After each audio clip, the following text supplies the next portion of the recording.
Oke. Nah, sekarang apa namanya? Kita masuk ke tujuan pembelajaran. Yang pertama adalah di sini teman-teman diharapkan mampu gitu ya untuk menentukan eh, inventory quantities gitu ya. Jadi jumlah inventory itu sendiri ya, jumlahnya itu berapa secara kuantitas gitu ya. Jadi dalam konsep penghitungan gitu ya. Kemudian yang kedua adalah menjelaskan eh,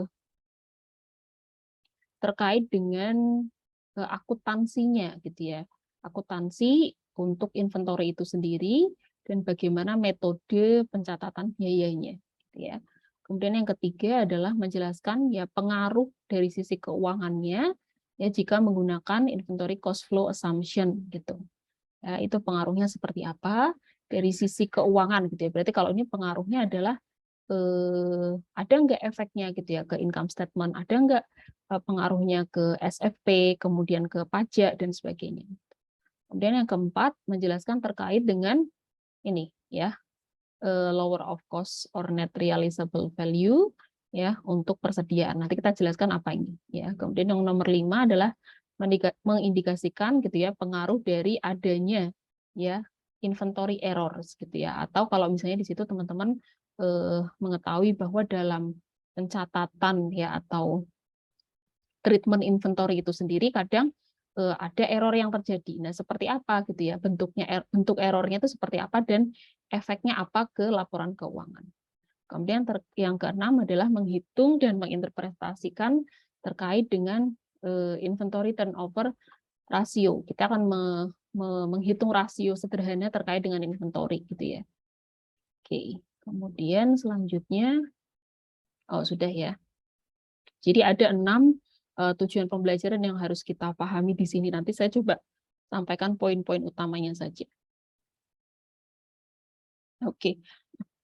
Nah, berikutnya di sini ada gambaran ya, apa yang harus kita pelajari gitu ya, secara singkat ya terkait dengan yang pertama adalah pengklasifikasian inventory gitu ya. Pengelompokan inventory itu seperti apa? Kalau ini berarti gambarannya adalah inventory itu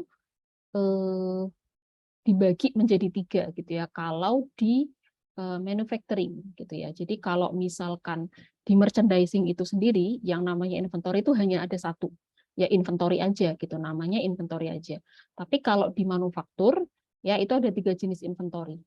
Ya ada finished good, ya work in process sama raw material. Jadi ini tuh untuk raw material, bahan baku gitu ya. Work in process ya. Barang yang sudah diproses tapi belum jadi gitu ya. Terus ada finished good ya, barang yang sudah selesai diproses. Itu semuanya disebut dengan inventory, tapi dalam bentuk yang berbeda-beda gitu. Jadi raw material itu inventory juga. Ya, inventorinya perusahaan. Work in process itu juga inventory. Finished good itu juga inventory. Tapi kalau ini manufaktur ya.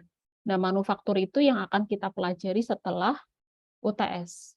Ya, sedangkan kalau di merchandising itu sendiri di perusahaan dagang ya inventory itu istilahnya hanya satu ya inventory itu sendiri. Kenapa?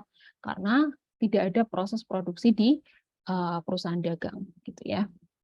Kemudian yang kedua adalah menentukan kuantitas inventory ya jumlah inventory itu sendiri. Nah, di sini ada apa ya? Uh, dua pengelompokan gitu ya. Dua cara ya dari sisi fisikalnya gitu ya. Jadi kita menghitung kuantitas inventory itu sendiri dari sisi fisiknya gitu ya. Kita ngitung fisik inventorinya. Yang kedua adalah menentukan inventory itu dari sisi ownership-nya ya atau kepemilikan barangnya itu sendiri. Gitu. Jadi kita bisa menentukan sebuah inventory ya itu bukan hanya dari fisiknya aja ya kan kalau inventory itu ada fisiknya ya. Tapi bisa juga dari ownership kepemilikannya gitu. Kemudian yang berikutnya adalah inventory costing. Ya, berarti di sini ada metode specific identification, kemudian ada cost flow assumption, ya. Kemudian di sini ada pengaruhnya ke laporan keuangan sama ke pajak gitu ya. Kemudian ada consistent use ya. Jadi kalau misalkan nanti kita milih salah satu dari beberapa metode ini, itu ada yang namanya consistent use ya. Kenapa kita harus melakukan consistent use ya? Karena tadi untuk meningkatkan comparability gitu. Jadi tingkat keperbandingan, gimana ya bahasanya, semakin kita konsisten menggunakan metode tertentu, ya maka akan lebih mudah untuk membandingkan hasilnya gitu ya, karena metodenya sama gitu. Tapi apakah boleh kita untuk ganti metode, Bu? Misalnya tadinya specific identification, terus pakai salah satu dari cost flow assumption ini gitu ya. Boleh gitu ya, karena tidak ada larangan juga. Tapi tadi harus ada dasar-dasarnya gitu ya, menggunakan cost flow assumption ini. Sebentar.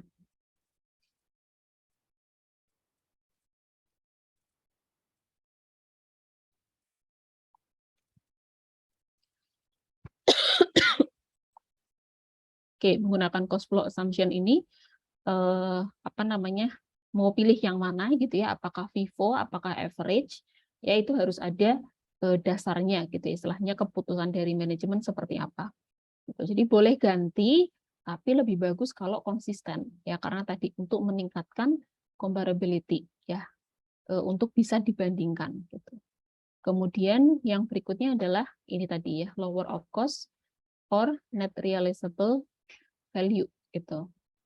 Kemudian yang berikutnya adalah terkait dengan inventory errors ya. Jadi kalau misalkan ada kesalahan gitu ya, error dalam pencatatan, pengakuan gitu ya tentang persediaan, maka itu akan ada pengaruhnya ya ke income statement atau ke SFP gitu.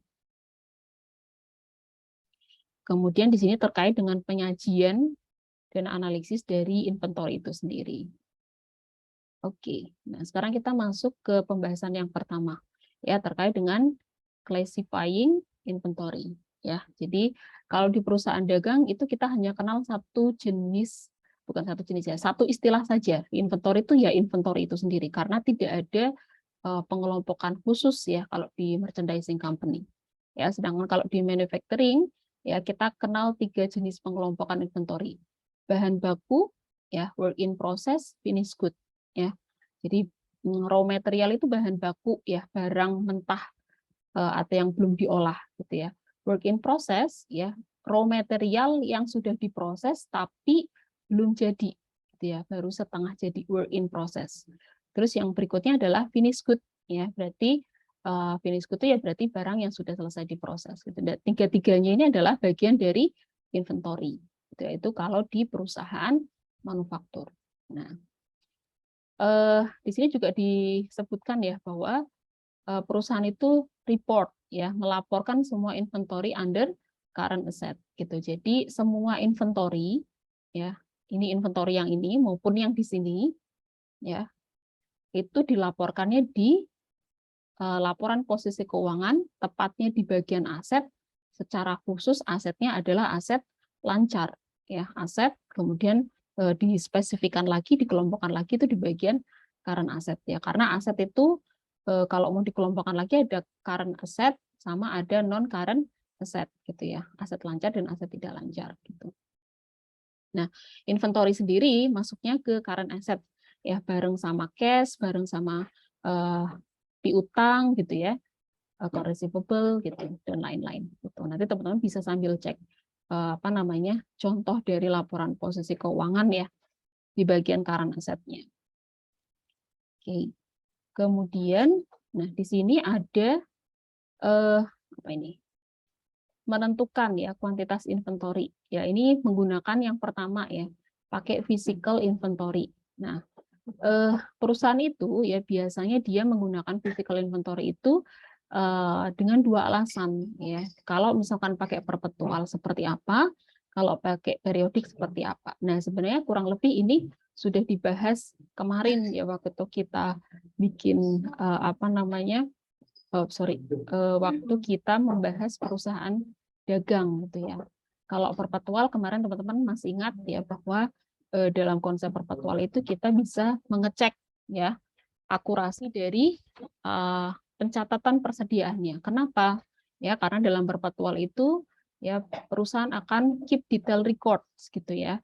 Perusahaan akan selalu mencatat gitu ya persediaan dan inventory yang masuk dan yang keluar gitu. Oke, kemudian Yang kedua adalah menentukan jumlah inventory yang loss ya. Dengan perpetual system itu kita bisa menentukan berapa banyak inventory yang hilang gitu. Kalau memang ada ya jumlah pencatatan yang tidak sesuai dengan cek fisiknya gitu ya. Jadi misalkan di pembukuannya itu inventorinya jumlahnya misalnya 15.000, tapi setelah dicek ternyata jumlahnya nggak sebanyak itu, hanya 10.000. Nah, berarti itu kan ada selisih. Nah, itu juga bisa ketahuan ya, artinya bisa dibantu dikurangi dengan menggunakan perpetual ini. Ya, atau misalnya kalau ada wasted raw material gitu ya, bahan baku sisa gitu ya, kemudian ada shoplifting ya, kalau ada misalnya tadi pencurian sama ya, employee theft ini juga sama gitu. Oke, kemudian yang kedua adalah kalau misalnya pakai periodic system. Nah, pakai periodic system ini teman-teman kemarin juga kurang lebih sudah dapat gambaran ya perbandingan antara perpetual sama periodiknya. Nah, kalau yang di periodik ini ya untuk menentukan inventory on hand-nya itu berapa ya, persediaan on hand-nya itu berapa. Tapi lebih tepatnya ini adalah inventory on hand di akhir periode akuntansi ya. Sama ini juga ya, menentukan cost of goods sold for the period gitu ya, di akhir periode akuntansi. Ini kemarin sudah sempat dibahas juga. Ini kalau pakai physical inventory. Oke, selanjutnya ini ya. Perusahaan itu ketika menentukan ya, jumlah inventory menggunakan physical inventory method ini ya, itu meliputi ada counting, penghitungan, weighing itu apa ya, menimbang gitu maksudnya, measuring ini sama sih sebenarnya, artinya kurang lebih mengukur gitu ya, menghitung ya. Itu biasanya dilakukannya karena ini secara fisik ya, berarti kan emang harus ada fisik inventory-nya gitu, dihitung berapa ya, apakah jumlahnya 10, 20 gitu ya. Ya, itu dilakukannya kapan kalau pakai physical itu adalah ketika bisnisnya close atau bisnisnya slow. Maksudnya gini, jadi karena di sini apa ya, perhitungannya secara fisik, maka kita nggak bisa menghitung persediaan itu saat bisnisnya sedang running gitu ya, atau sedang berjalan. Jadi ini dilakukannya adalah saat ini atau pada at the end of the accounting period. Jadi kadang perusahaan mengambil satu momen tertentu gitu ya, satu waktu khusus untuk menghitung ini ya inventorinya karena pakai physical ini. Jadi memang sengaja gitu ya, kalau di contohnya di buku teman-teman itu ada di perusahaan-perusahaan di luar itu mereka ngambil satu tanggal tertentu ya di awal bulan atau di akhir tahun gitu ya, khusus untuk menghitung inventorinya secara fisik ini. Oke. Nah, kemudian berikutnya adalah di sini juga masih bagian dari perhitungan inventory, quantities inventory, tapi pakai ownership of goods ya. Jadi kita melihat dari sisi kepemilikan barangnya, gitu ya, bukan physical lagi, tapi dari sisi kepemilikan barangnya. Sehingga kita bisa mengakui, oh inventorinya ini punyanya siapa? Ya, apakah punyanya pembeli? Apakah sudah bisa diakui atau masih ada di tempatnya penjual gitu. Nah, di sini ada konsep yang namanya goods in transit gitu ya. Jadi goods in transit itu maksudnya adalah purchase goods ya, not yet received. Jadi barang yang dibeli tapi belum diterima ya, atau barang yang dijual tapi belum diantar gitu ya. Jadi ada dua konsep di sini ya. Yang pertama adalah barang yang dibeli tapi belum diterima, ya berarti kita beli barang tapi belum diterima, itu masuk ke goods in transit, atau sold goods ya, barang yang terjual tapi belum diantar. Gitu. Nah, goods in transit itu should be included in the inventory of the company that has legal title. Ya, jadi goods in transit itu juga bagian dari inventory yang punya apa ya, istilahnya istilah hukum tertentu untuk barangnya gitu ya. Jadi ini juga diakui sebagai inventory gitu. Nah, pengakuan dari legal title-nya ini ditentukan oleh ini terms of sale-nya gitu. Jadi kita akan melihat kalau kemarin teman-teman ngomongin ya masalah freight cost gitu ya. Ada shipping point sama destination. Nah, kalau kemarin kan di merchandising company kita baru ngomongin siapa yang bayar ongkirnya gitu kan. Apakah yang bayar ongkirnya pembeli atau yang bayar ongkirnya adalah penjual gitu. Nah, sekarang terkait dengan pengakuan inventory itu sendiri, maka di sini kita ngomongin goods in transit juga, tapi yang dibahas adalah terkait dengan kepemilikan barangnya gitu ya. Apakah barangnya itu sudah bisa diakui miliknya pembeli ya. Sebenarnya sama ya, tujuannya adalah untuk mengakui kapan barang itu bisa diakui oleh pembeli, tapi waktunya gitu ya, waktunya. Kalau misalkan ya, yang pertama FOB-nya adalah shipping point ya. Ini kemarin teman-teman bahasnya sampai di sini, di mana kalau shipping point itu yang bayar freight cost-nya adalah pembeli ya. Maka ya ownership-nya atau kepemilikan barangnya itu diserahkan ke pembeli itu di sini. Ya, langsung. Ya, ketika si kurirnya ini mau mengantarkan barangnya, maka ini kepemilikan barangnya itu sudah bisa diakui di sini. Ya, tapi kalau FOB-nya destination, ya di mana yang bayar freight cost-nya adalah penjual, ya maka kepemilikannya itu baru bisa diserahkan pembeli ketika sudah ini ya, until the goods reach the buyer gitu. Ya, jadi yang pertama, kalau misalkan ownership of the goods, ya ini kalau ini pakai FOB shipping point, itu kepemilikannya diserahkan ke pembeli ketika ya kurirnya itu menerima, ya.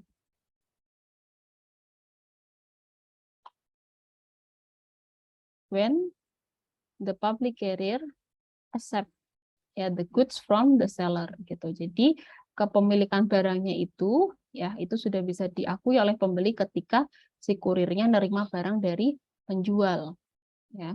Kalau yang destination kepemilikannya itu masih tetap ada di penjual until ya sampai goods reach the buyer gitu. Jadi di sini baru bisa diakui oleh pembeli kalau barangnya sudah diserahkan ke pembeli. Itu kalau yang destination.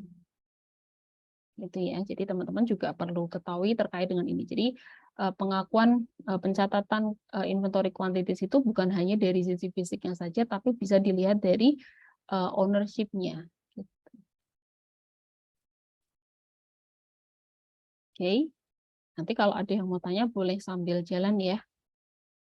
Oke. Selanjutnya adalah ada terkait dengan ini. Ini juga masih bagian dari ownership of goods ya. Itu adalah consigned goods ya, atau bahasa Indonesia itu barang konsinyasi gitu ya. Mungkin teman-teman tulisannya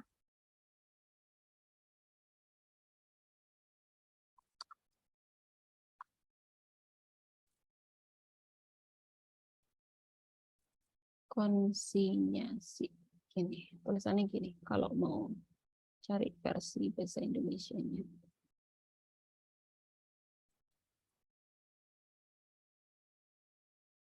Itu ya.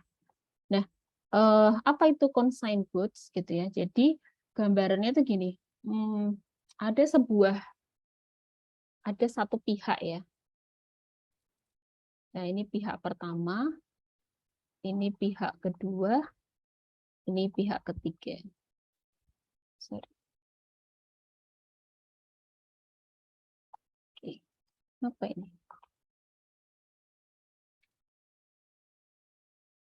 Oke. Jadi pihak pertama ini adalah pihak yang membantu pihak kedua ya untuk menjualkan ke pihak ketiga. Gitu ya. Jadi ini adalah misalnya pemilik barang. Ini kenapa ya? Oke. Sekaligus penjual.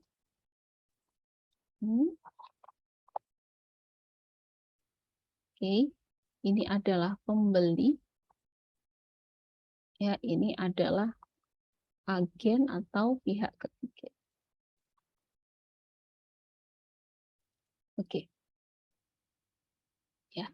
Jadi consigned goods atau barang konsinyasi gitu ya, itu adalah barang yang dijual oleh salah satu pihak di mana kepemilikan barangnya itu ya tetap ada di pihak lain. Jadi gini, misalkan ya teman-teman punya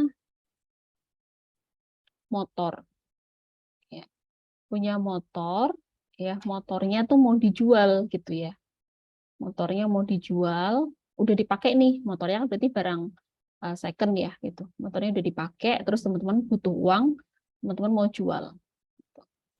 Kemudian motornya ini teman-teman titipkan ke ini ya, ke pihak pertama selaku agen. Ya. Dimana kalau di sini kan berarti pasti motornya akan disimpan di showroomnya si agen ini gitu ya. Nah, tapi walaupun goods-nya ini ya motornya ini disimpan di showroomnya agen, maka si agen ini tidak boleh mengakui ya motor ini sebagai kepemilikannya agen. Ya, ownership of the goods-nya ya kepemilikan dari barangnya itu tetap ada di pemilik barang ya sampai nanti barangnya terjual ke pihak pembeli. Gitu. Jadi barang konsinyasi itu konsepnya seperti itu ya. Jadi barang yang ada untuk dijual oleh satu pihak ini ya di mana kepemilikan barangnya itu tetap ada di pihak lain, maksudnya di pemilik ini. Ya, jadi walaupun barangnya sudah dipindahkan ke pihak satu, disimpan ya ditaruh di sana gitu ya. Tapi dari sisi kepemilikan ya inventorinya itu masih ada di pihak kedua. Itu sampai nanti barangnya itu terjual jadi miliknya pembeli, maka inventorinya itu akan berpindah ya, kepemilikannya akan berpindah. Ya, kurang lebih gambarannya seperti itu. Nah, sebenarnya kalau teman-teman mau ini ya, mau lihat lebih lengkap penjelasannya itu ada di PDF-nya gitu. Karena kalau di PPT dia hanya memberikan gambaran-gambaran singkat poin-poin utama saja gitu ya terkait dengan misalnya ini pembahasan consigned goods seperti apa. Nah, kalau di PDF-nya itu teman-teman ada keterangan detailnya ya, banyak informasi detail yang disampaikan di sana gitu. Tapi kurang lebih intinya barang konsinyasi itu juga masih berkaitan dengan ya, tadi ownership of goods-nya.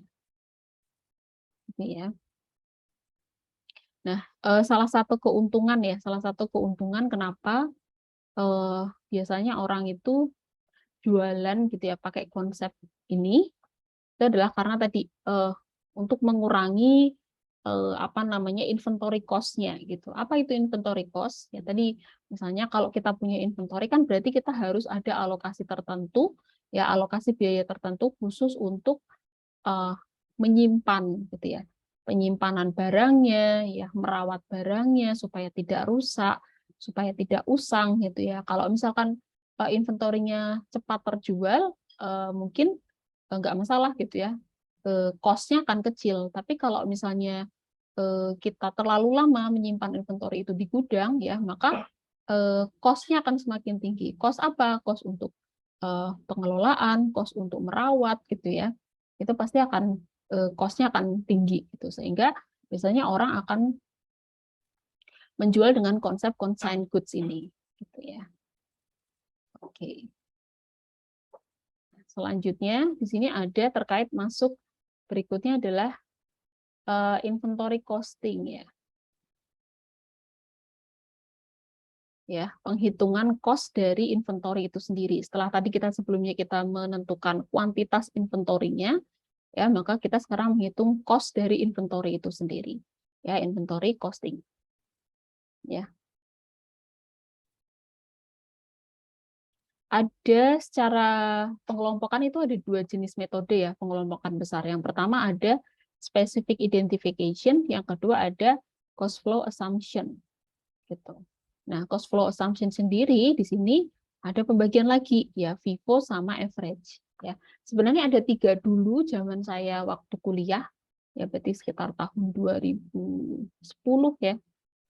Saya masuk S1 itu 2010. Itu cost flow assumption-nya ada 3 yang dikenalkan. FIFO, LIFO, sama average. Ya, mungkin ada yang udah pernah dengar. Tapi sekarang lebih banyak yang dikenalkan itu 2 metode ini. Ya, FIFO sama average aja. Karena LIFO itu jarang ya ada perusahaan yang pakai itu. Ya, dan ini lebih apa namanya? Lebih relevan lah kalau pakai FIFO sama average. Gitu ya. Nah, nanti kita lihat bedanya apa antara specific identification sama yang cost flow assumption. Oke. Nah, di sini ada satu case yang nanti akan dipakai untuk 2 metode tadi gitu ya. Yang pertama untuk case ini ya. Jadi ini case-nya sama terus nanti dipakai di 2 metode tadi. Di sini perusahaan Griffiths itu beli ya 3 identical ya TV ya 50 inch pada tanggal yang berbeda dengan cost yang berbeda. Ya, jadi dia beli 3 TV mirip gitu ya. Tapi belinya tanggalnya beda-beda sehingga cost-nya juga beda. Ya, ada yang cost-nya itu 700 ya. Cost itu teman-teman masih ingat ya biaya perolehan gitu ya. Biaya perolehan barangnya itu ketika beli di tanggal 3 dia dapat cost-nya adalah 700, tanggal 5 750, tanggal 22 800 ya. Kemudian dia juga melakukan aktivitas penjualan atas inventorinya tadi gitu ya di tanggal 1 Juni. Ya, di mana dia jual inventory yang dia beli dengan 3 cost yang berbeda ini itu dijual dengan harga 1.200 ya. Yang dijual adalah 2 item ya, 2 TV. Maka totalnya kalau dia jualnya satunya ya selling price-nya adalah 1.200, maka kalau 2 TV totalnya 2.400. Nah, sekarang pertanyaannya adalah gimana ya perusahaan itu bisa menentukan cost-nya, cost inventory-nya. Karena kan berarti di sini berkaitan dengan COGS ya. COGS-nya. Karena cost of goods sold itu kan berarti biaya barang yang terjual. Ada yang terjual, kemudian kita bisa menentukan cost-nya itu seperti apa. Sedangkan di sini ada 3 jenis item ya yang cost-nya beda-beda.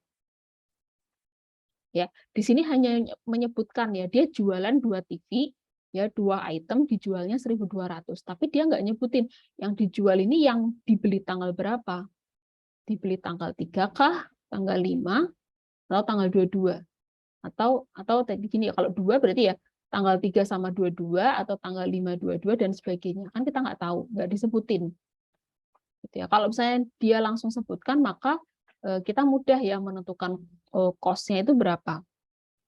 Pertanyaannya kan seperti itu. Bagaimana kita menentukan cost-nya? Jika dia menjual 2 item harganya 1.200. Oke. Nah, sekarang kalau pakai specific identification ya. Jadi mengidentifikasi secara khusus gitu ya. Berarti kita benar-benar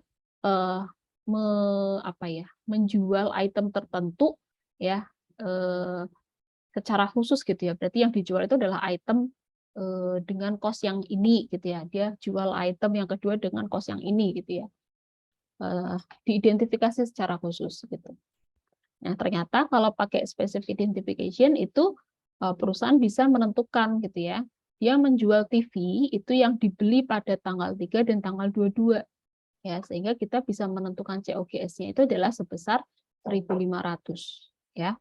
Total dari 700 dan 800 nih ya, tanggal 3 dan tanggal 22 cost-nya adalah 700 dan 800. Maka total COGS-nya yang kita catat atau yang kita hitung adalah 1.500 ya, karena dia spesifik ya, identifikasi secara khusus menyebutkan bahwa yang dijual itu yang barang yang dibeli tanggal 3 dan tanggal 22.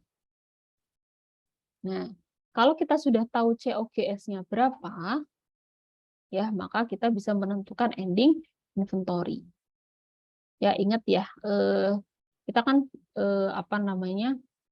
bisa ngitung ending inventory itu kan kalau ada data pembelian, ya data persediaan awal, kemudian penjualan, ya itu kita bisa menentukan ending inventory-nya menggunakan pencatatan metode perhitungan COGS yang pakai periodik gitu ya, yang beginning inventory ditambah purchase gitu ya, kemudian dikurang COGS, dikurang ending inventory ketemunya COGS gitu ya. Nanti kita coba lihat. Oke, jadi COGS-nya itu adalah ini tadi ya, barang yang terjual 700 dan 800 ya, kemudian ending inventory-nya adalah 750. Kalau di sini karena hanya ada 3 item kebetulan yang dijual dan metodenya adalah specific identification, maka kita bisa tahu ya, yang dijual kan ini ya.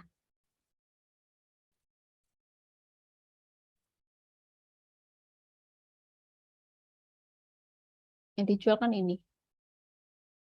Ini kan. Ini berarti dicatat sebagai COGS-nya. Kemudian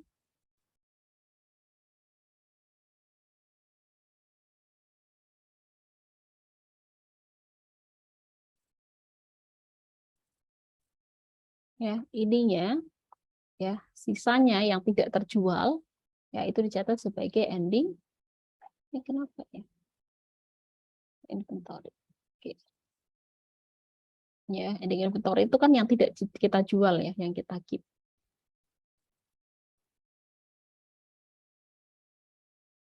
Oke. Ini kalau pakai specific identification.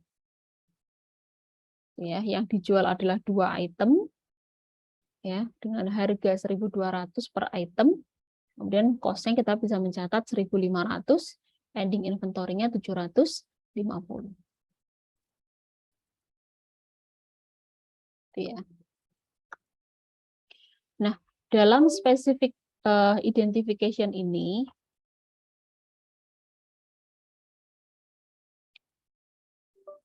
oke, ini konsepnya adalah tadi ya, menggunakan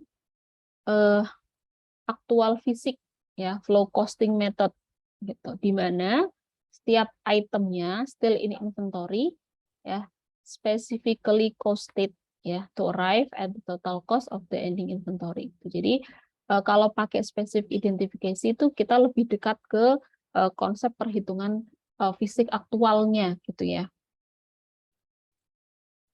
Nah, dalam prakteknya ini jarang dilakukan oleh perusahaan-perusahaan, walaupun ini akurat gitu ya, kita bisa langsung tahu gitu, tapi jarang dilakukan karena rumit gitu ya, susah gitu ya.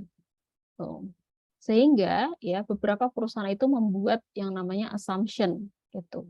Disebut di sini metodenya adalah cost flow assumption ya, tentang which unit were sold gitu. Jadi asumsinya adalah terkait dengan unit mana gitu ya yang dijual inventorinya.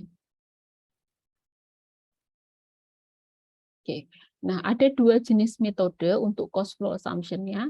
Yang pertama adalah FIFO, yang kedua adalah average cost. Gitu. Karena namanya assumption, maka doesn't need ya to be consistent with the physical movement-nya. Artinya maksudnya secara fisik ininya ya, apa namanya, keluar masuknya barang. Gitu.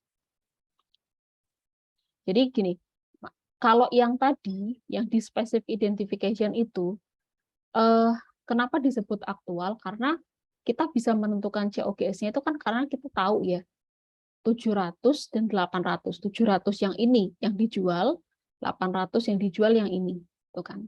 Nah, sedangkan kalau pakai cost flow assumption itu, ya ini tadi, ya doesn't need to be consistent sama physical movement-nya. Gitu. Oke, nah sekarang kita akan bahas dulu yang FIFO. Oke, di sini ada informasi ya atau data yang akan kita pakai untuk perhitungan di FIFO sama average-nya ya. Yang pertama adalah di sini pada tanggal 1 Januari ya kita punya beginning inventory-nya. Berarti ini adalah ending inventory di periode sebelumnya gitu ya. Kemudian ini unitnya ada 10 unit beginning inventory-nya. Cost-nya adalah unit cost-nya adalah 100. Ya, berarti total cost-nya adalah 1.100 kali 10. Oke. Kemudian di tanggal 15 ya sampai tanggal 27 ya perusahaan melakukan pembelian ya di mana yang dibeli di tanggal 15 itu ada 20 unit, unit cost-nya 110, totalnya 2.200. Ya, tanggal 24 dan tanggal 27 masing-masing belinya 30 dan 40 item. Ya, dengan unit cost yang berbeda. Sehingga total cost-nya sekian. Oke, ingat kemarin waktu ngitung COGS menggunakan periodik, gitu ya, itu adalah beginning inventory ditambah purchase, hasilnya adalah barang yang tersedia atau siap untuk dijual, available for sale. Ya, dikurangi ending inventory, kita bisa tahu nilai COGS-nya. Ya, oke, ini berarti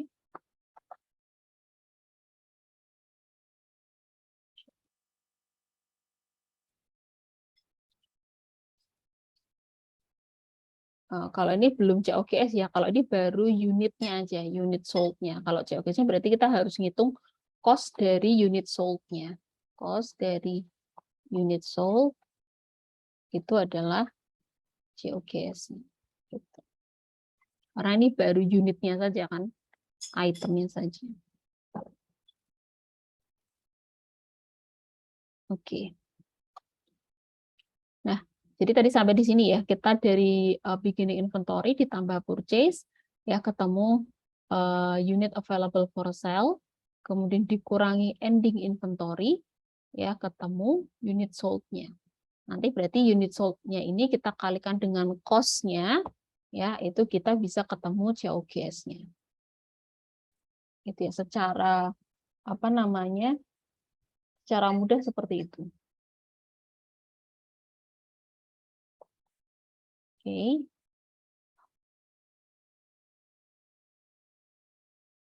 Ini masih data ya, kita belum pakai Vivo atau LIFO.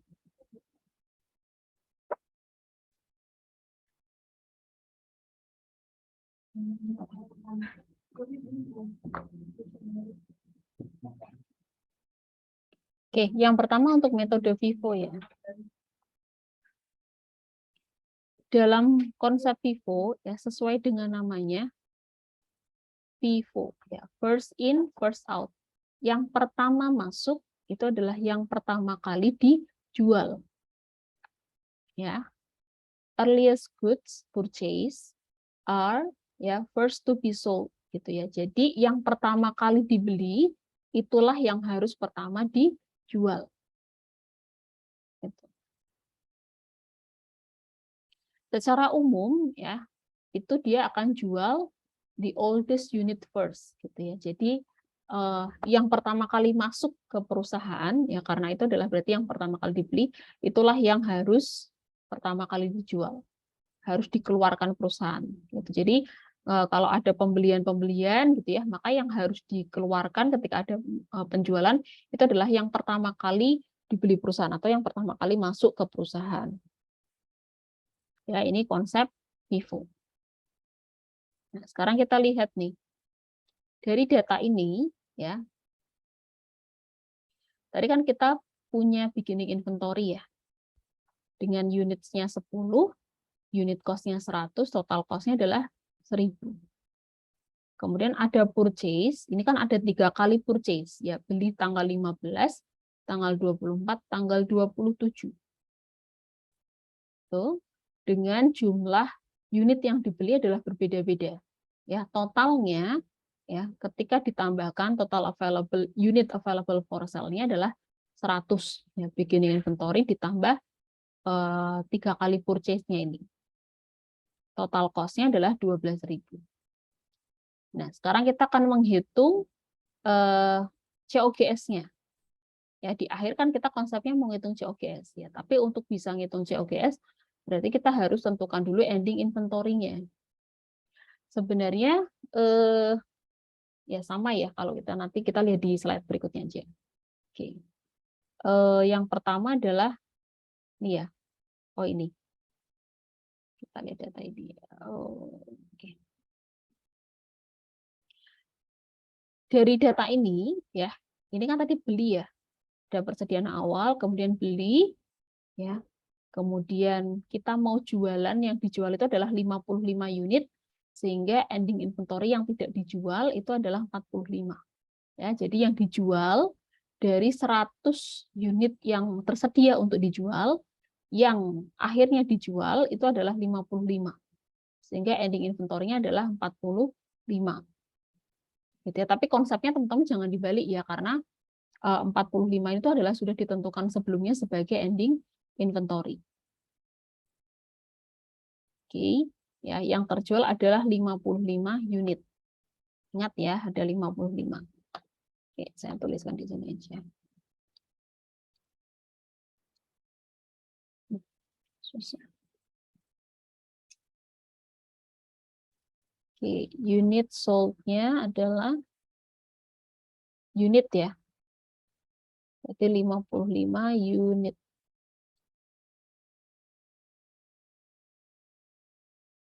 Oke.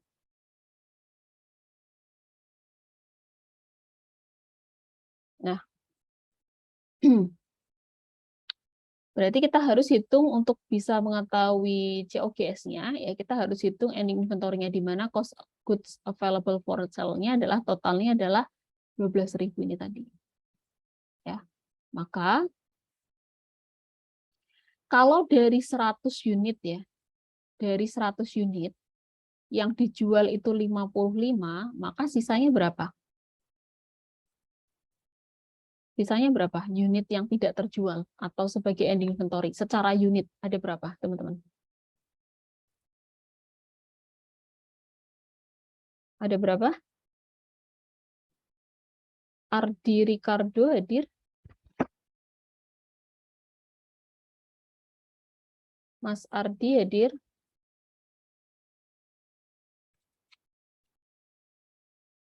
Halo?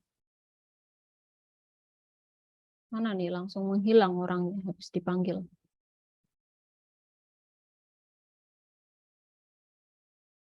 Asalifa Nugraha?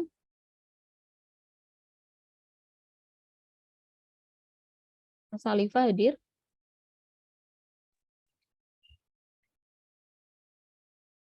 Halo, Asalifa? Hadir, Bu. Oke. Ya. Pertanyaan saya, Mbak Asalifa. Kalau ada 100 unit yang tersedia untuk dijual, ya, kemudian tadi kita mengetahui unit yang akhirnya terjual itu adalah 55, maka berapa yang tidak terjual, Mbak, atau sebagai ending inventory-nya? 45 ya, Bu. 45. Kita catat di sini ya. Oke, ending inventory-nya adalah 45 unit. Oke. Nah, 45 unit tadi kan konsepnya Vivo ya. Kalau Vivo berarti tadi konsepnya gimana, Mbak Asarifa? Yang terjual, Vivo yang pertama masuk itu yang dijual, Bu. ya, yang pertama dibeli itu yang pertama dijual. Gitu ya. Iya. Berarti data-data yang di atas ini akan dijual lebih dulu ya. Ada 10 unit, ada 20 unit, ada dan seterusnya, itu pokoknya unit-unit yang di awal yang pertama kali masuk itu akan terjual lebih dulu ya kalau pakai Vivo. Logikanya, maka kalau ada 45 ending inventory ya, maka dia kita datanya lihatnya dari awal. Dari bawah gitu ya maksudnya. Oke.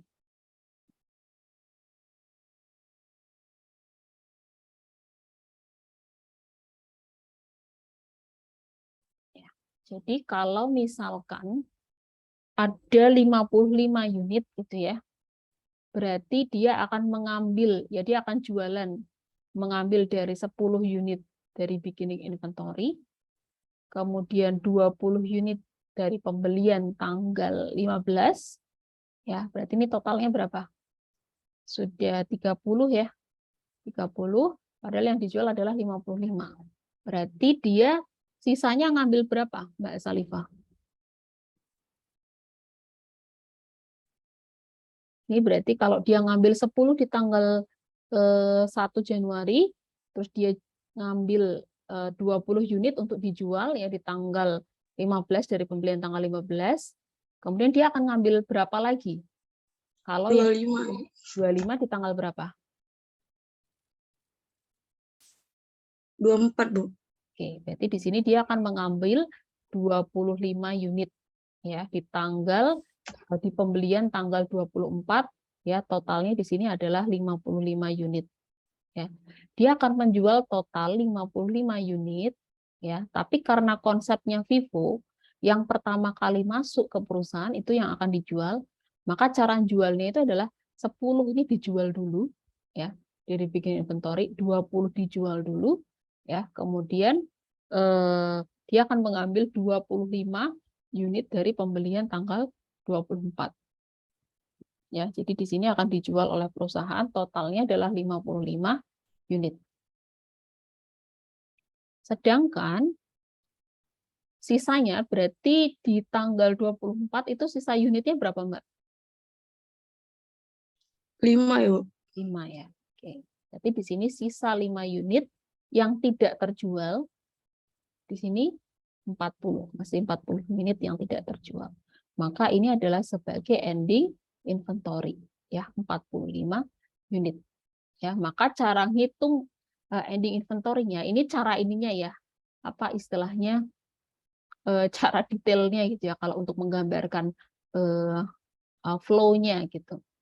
Nah, maka untuk ngitung ending inventory-nya adalah dari bawah. Berarti tanggal 27 itu adalah full ya 40 dengan cost-nya adalah 130. Iya, total cost-nya 5.200. Kemudian tanggal 24 Agustus itu sisa 5 ya yang tidak terjual dan dicatat sebagai inventory dengan cost-nya adalah 120, 600.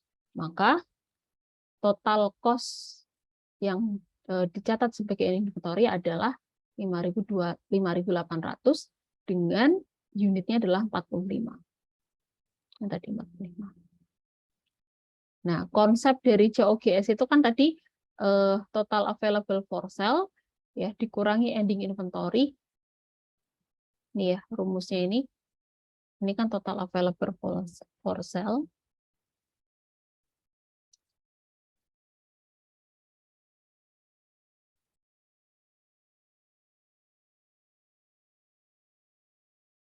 Oke, dikurangi dengan ending inventory, ketemunya adalah COGS. Tuh. Nah, berarti di sini data ending inventory-nya sudah ada. Ya. Kok susah. Ya. Kemudian cost of goods available for sale-nya juga sudah ada, sehingga kita bisa menghitung COGS. Ya. Oke, dikurangi dengan ending inventory-nya, ketemu COGS-nya 6.200. Ini total cost of goods sold-nya.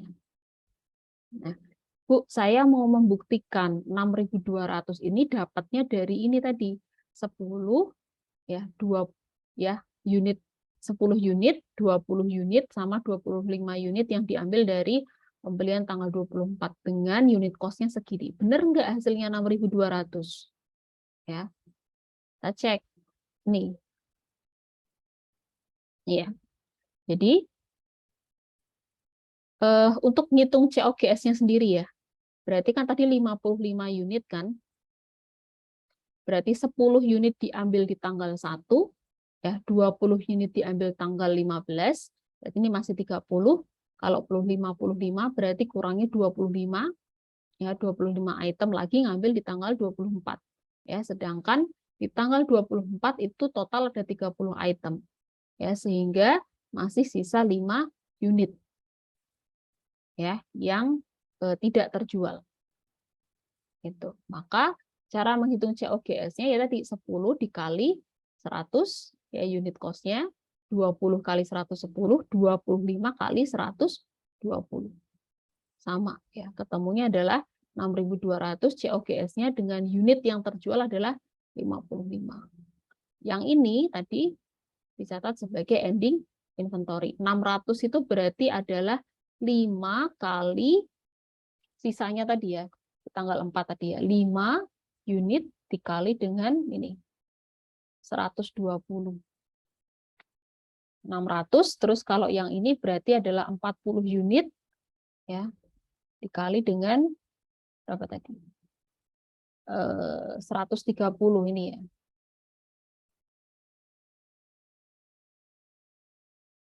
Oke, ini ending inventory-nya. Ini adalah sorry. Ini ya, ini adalah COGS-nya. Gitu.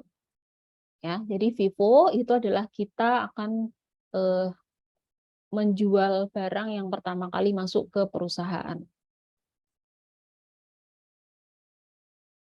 Itu ya. Oke, ada yang mau tanya dulu untuk FIFO?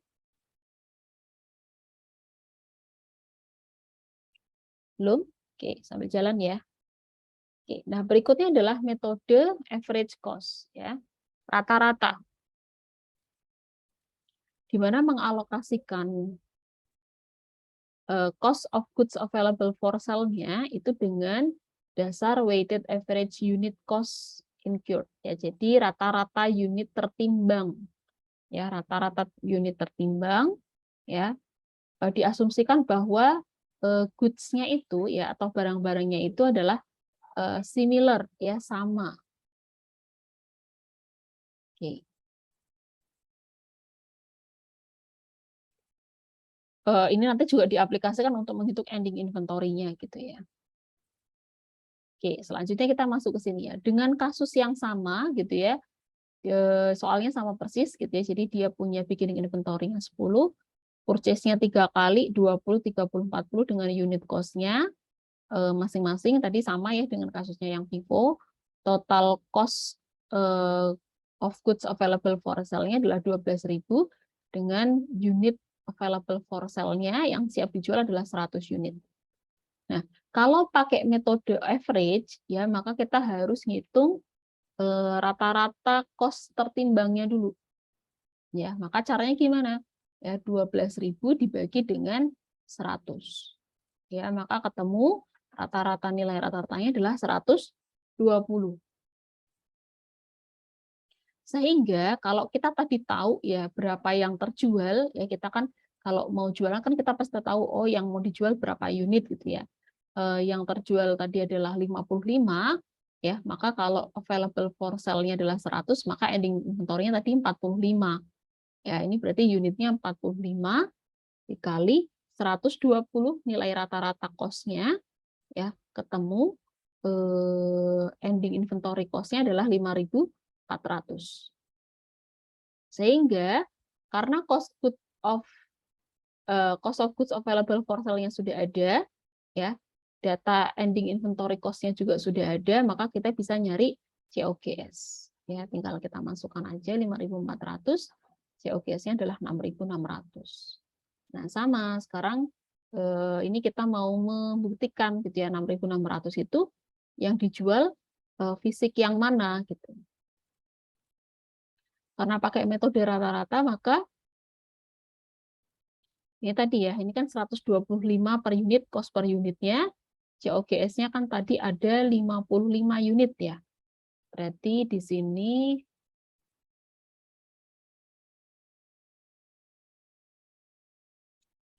ya 55, COGS-nya kan 55 ya. 55 unit dikali dengan 120 ini tadi. Ini saya nggak tahu kenapa tiba-tiba ada garis ya. Berapa 55 kali 120? Ada yang bisa bantu hitung? Harusnya hasilnya sama ya. Berapa tadi? 6.600. Benar nggak? Ada yang bisa bantu hitung? Iya, Bu, 6.600. Benar ya. 55 unit dikali dengan ini tadi. Unit cost rata-ratanya itu adalah 6.600. Sedangkan yang di sini ending inventory-nya tadi ada 45 unit dikali dengan 120 ketemunya adalah 5.400. Ya. Sama dengan yang di sini. Itu ya. Oke, ini FIFO dan average. Oke, ada yang mau ditanyakan dulu untuk FIFO dan average untuk inventory costing? Oke, mudah ya, teman-teman. Oke, harus bilang mudah dulu ya, supaya jadi mudah betulan. Oke, nah sekarang di sini ada pengaruhnya ya. Pengaruhnya kalau perusahaan itu pakai metode apakah FIFO yang dipilih atau yang average cost. Nah, tadi kan saya sampaikan di awal bahwa metode ini itu bisa dipilih ya, tergantung dari kebijakan perusahaan itu seperti apa. Dia mau menentukan penentuan penjualan persediaannya itu seperti apa ya. Biasanya kalau kita pakai FIFO itu untuk barang-barang yang umumnya itu adalah untuk barang-barang yang dia tingkat kadaluarsanya itu biasanya kalau makanan itu tingkat kadaluarsanya itu cepat gitu ya. Jadi maka yang pertama kali masuk itu yang harus pertama kali dijual gitu ya. Atau kalau untuk barang-barang yang bukan makanan ya berarti dari tingkat keusangan gitu misalnya. Ya. Nah, itu kita bisa milih ya mau pakai Vivo atau pakai average. Ya, tapi masukannya adalah kalau bisa konsisten ya karena untuk bisa meningkatkan comparability tadi ya sehingga lebih mudah untuk apa namanya mengevaluasi karena lebih mudah untuk membandingkan hasilnya gitu ya. Kalau kita metodenya ganti-ganti kan nggak bisa dibandingkan ya. Tapi apakah boleh? Boleh gitu ya. Tapi disarankan untuk to be konsisten. Nah, di sini ada pengaruhnya ke income statement kalau pakai FIFO dan average. Nah, eh, ini teman-teman konsepnya kalau di income statement kan teman-teman ingatnya sales revenue dikurangi COGS. Ya, berarti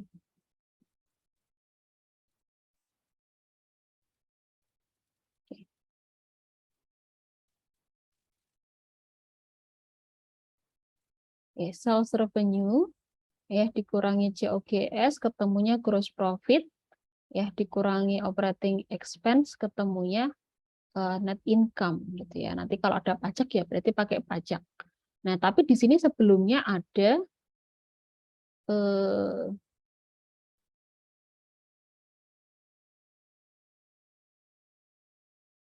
ini ya.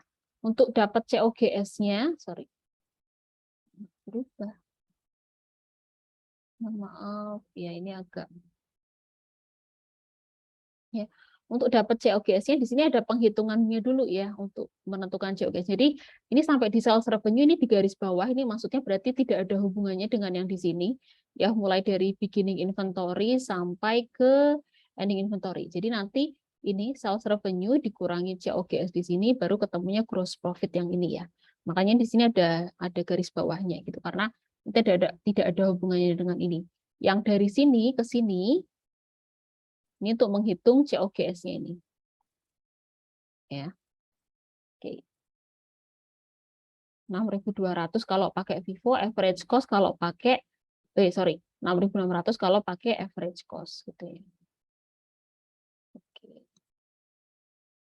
Nah, teman-teman perhatikan di sini untuk sales revenue-nya ya, mau pakai Vivo, mau pakai average itu sama ya. Pendapatan penjualnya sama-sama 11.500 ya. Kemudian di sini dia mencari COGS-nya ya. Nanti di sini akan berbeda nilai COGS-nya mulai akan berbeda ya karena di sini metodenya yang digunakan juga berbeda ya. COGS berbeda disebabkan karena tadi ending inventory-nya berbeda. Ya, tadi kalau pakai Vivo seperti apa, kalau pakai average seperti apa. Tadi teman-teman sudah pelajari ya tadi di slide sebelumnya. Ya, jadi beginning inventory-nya 1.000 sama ditambah pembeliannya totalnya 11.000, cost of goods available for sale-nya totalnya adalah 12.000. Nah, sekarang dari cost of goods available for sale ini, sebentar ya.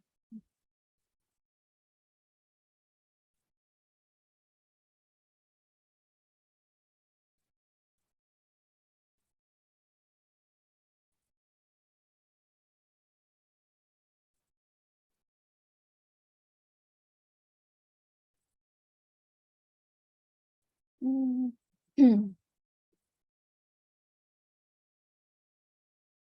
Jam berapa ya?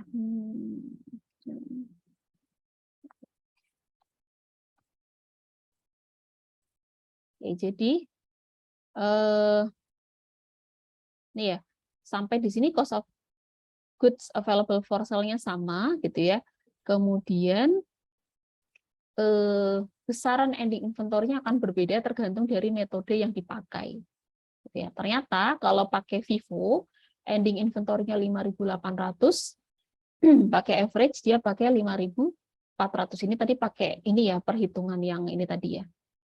Ini pakai average, ending inventory-nya 5.400. Oke. Kemudian, nah, kalau ya secara logika ya, maka di sini apa namanya? Karena ending inventory-nya 5.800 ya, lebih besar ya, maka COGS-nya akan lebih kecil dibandingkan yang average.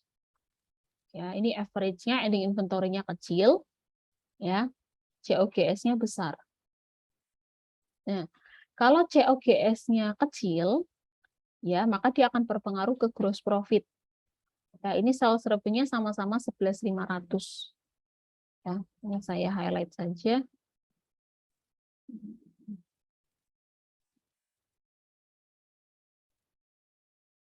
Ya, kamera.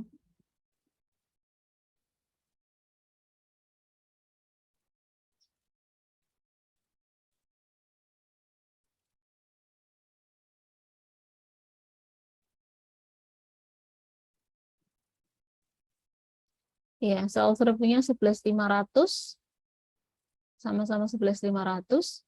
Ya, COGS yang pakai Vivo dia lebih kecil, ya, average cost-nya dia lebih besar, maka akan berpengaruh ke gross profit-nya ya. Karena pengurangnya itu kecil, ya, maka yang dihasilkan akan lebih besar dibandingkan dengan yang ini. Ya. Jadi dengan menggunakan metode Vivo, COGS-nya kecil tapi gross profit-nya besar. Yang pakai average, ya, COGS-nya besar, ya, berpengaruh ke gross profit-nya yang lebih kecil dibandingkan dengan Vivo. Oke. Kemudian dari gross profit ini kita kurangkan dengan operating expense-nya, ya, sama-sama 2.000, ya, maka di sini akan berpengaruh ke hasilnya ya. Hasil operating income-nya. Vivo tax-nya lebih tepatnya. Ya, di sini hasilnya adalah 3.300. Ya, karena dari sininya sudah beda ya. Yang di sini adalah 2.900. Ya, berarti laba operasi sebelum pajaknya dengan menggunakan metode Vivo, ini ya, itu lebih besar daripada kalau pakai average cost. Nah, tapi di sini juga akan ada pengaruhnya ya. Laba operasi yang besar sebelum pajak, ini mana kursornya ya? Ya, laba operasi sebelum pajak yang besar itu akan mempengaruhi jumlah pajak penghasilan juga. Ya, semakin besar labanya, maka pajak penghasilannya juga semakin besar. Gitu ya, terlihat di sini misalkan pajak penghasilan yang ditetapkan adalah 30%-nya. Ya, karena laba operasinya besar, maka dia juga pajak penghasilannya juga besar. Kalau yang average, ya karena di sini lebih kecil labanya, laba operasinya ya, maka di sini pajak penghasilannya juga kecil. Sehingga akan berpengaruh ke net income-nya yang terakhir. Ya, di mana Vivo itu net income-nya lebih besar ya dibandingkan dengan yang average cost. Itu ya. Jadi metode yang digunakan itu akan mempengaruhi laporan keuangannya. Ya, kalau di sini berarti terkait dengan income statement-nya. Sama tax effect-nya, ya pengaruh ke pajaknya. Ya, jadi kalau labanya besar, maka pajak yang penghasilan yang harus ini ya di apa namanya dipotong gitu juga besar juga. Ya, oke. Nah, ini tadi yang saya sempat sebutkan ya bahwa Method should be used consistently, ya, untuk meningkatkan comparability-nya. Ya, meskipun ini konsistensi ini tuh sebaiknya dilakukan gitu ya, perusahaan masih punya kesempatan untuk tadi ya change. Gitu. Mau pakai inventory yang mana? Bahkan ada yang perusahaan itu dia combine antara FIFO sama average tergantung dari apa namanya inventory-nya. Oke, sampai di sini ada yang mau ditanyakan dulu? Sebelum masuk ke sini. Ada?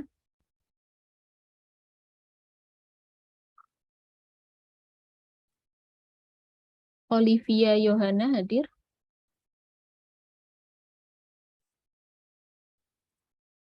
Hadir, Bu. Ya, ada pertanyaan, Mbak Olivia?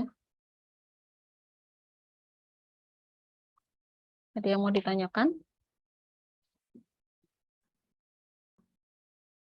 Saat ini belum, Bu. Belum ya? Oke, nanti kalau ada pertanyaan, boleh lanjut. Sebentar.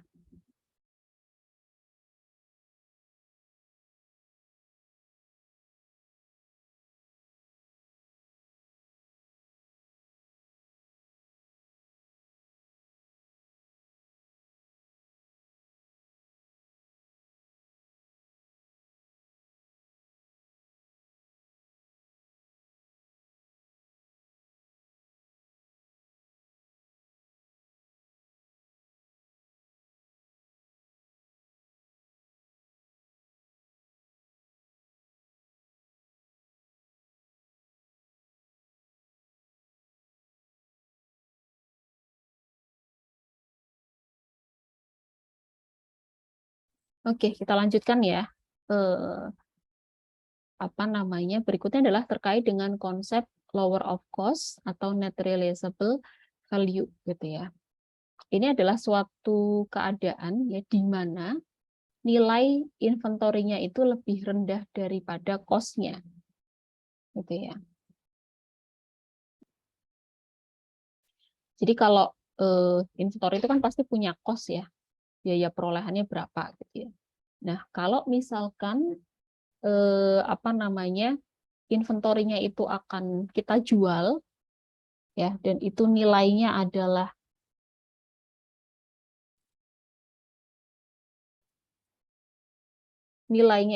lebih rendah daripada cost-nya, maka apa yang harus dilakukan perusahaan ya dalam proses pencatatannya? Ya, perusahaan harus ini tadi write down ya, mencatat inventory ke nilai ininya ya, net realizable value-nya di mana periodnya di mana ya period harganya itu decline gitu ya. Jadi kalau misalkan perusahaan itu ya melakukan penjualan dan kemudian nilai inventorinya itu adalah lebih rendah daripada cost-nya, maka yang harus dilakukan perusahaan adalah yang tadi ya mencatat sebesar net realizable value-nya.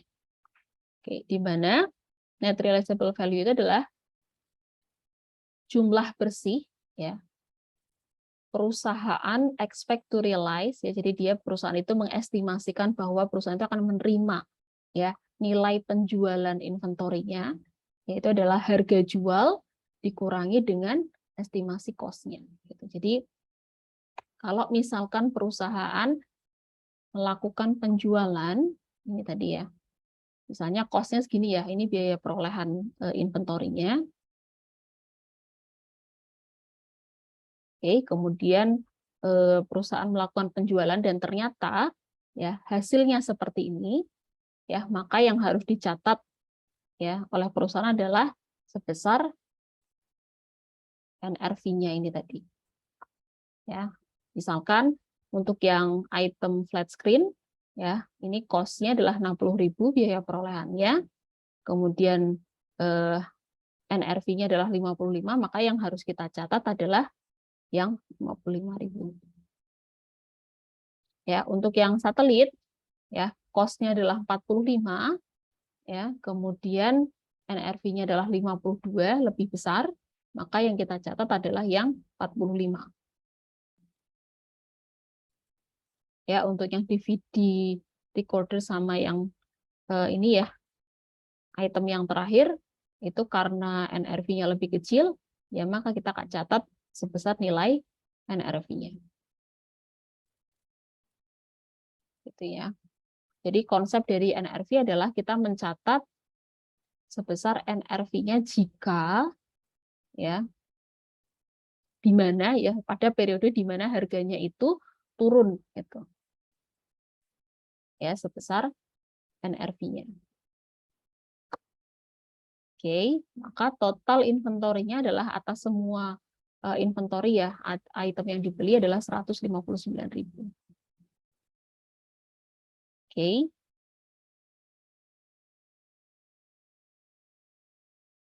Nah, kemudian berikutnya di sini adalah terkait dengan inventory error. Jadi beberapa apa namanya ya, hal yang umum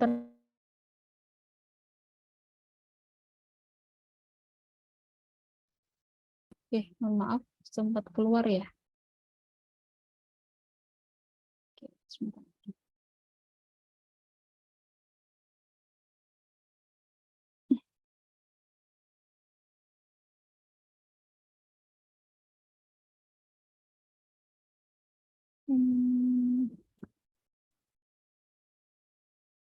Oke, kita lanjut lagi ya.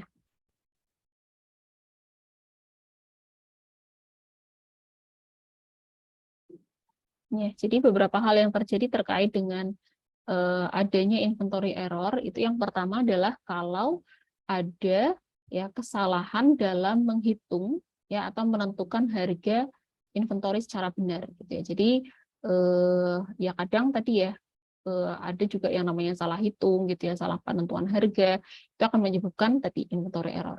Yang kedua adalah kalau misalkan perusahaan tidak secara tepat ya mengakui ya tadi apa namanya kepemilikan gitu ya, kepemilikan barang ownership good-nya. Tadi kalau misalnya ada goods in transit, kemudian kita salah menentukan ya apakah goods-nya ini ya itu kepemilikannya punyanya pembeli atau punyanya penjual, maka itu juga akan berpengaruh ke inventory error. Ya. Berikutnya adalah error tersebut ya akan mempengaruhi baik income statement maupun statement of financial position. Ya, kalau income statement berarti kita berkaitan dengan COGS gitu ya, net income, kemudian pajak, gitu ya. Sedangkan kalau yang statement of financial position ya berkaitan dengan inventory-nya itu sendiri. Oke. Oke, nah di sini ada ini ya, ada gambaran ya ke kalau ada error yang seperti apa gitu ya, kemudian pengaruhnya ke net income bagaimana gitu ya. Nah, ini kan sebenarnya kalau di income statement itu dia dipengaruhi oleh ini tadi ya COGS-nya. Ya, jadi kalau penentuan COGS-nya salah ya dalam proses menentukan COGS-nya salah, maka dia akan berpengaruh ke net income-nya. Nih, inventory error ya affect the computation of COGS and net income. Ya, jadi COGS-nya salah, dari sini salah, COGS-nya salah, maka net income-nya juga akan salah. Ya, salahnya tuh sebenarnya bisa ada dua kondisi ya, overstate atau understate. Ya, terlalu besar kita menyatakan nilai ininya ya, nilai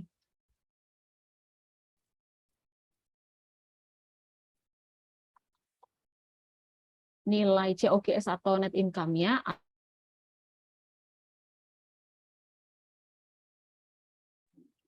Maaf ya teman-teman, ini saya pakai WiFi di kampus ya. Ternyata mati-mati juga. Oke. Oke, jadi tadi ada dua kondisi ya errornya kalau nggak overstate, understate. Ya, overstate berarti terlalu besar ya kita menyatakan COGS atau net income-nya. Yang kedua adalah understate terlalu kecil ya kita menyatakan COGS atau net income-nya. Gitu ya. Nah, gambarnya seperti ini. Kalau perhitungan inventory-nya error ya dalam menentukan beginning inventory-nya itu terlalu kecil ya di sini ya di mana beginning inventory itu ya beginning inventory current period, jadi periode sekarang, ya persediaan awal periode sekarang itu berasal dari ending inventory periode lalu. Ya, masih ingat ya.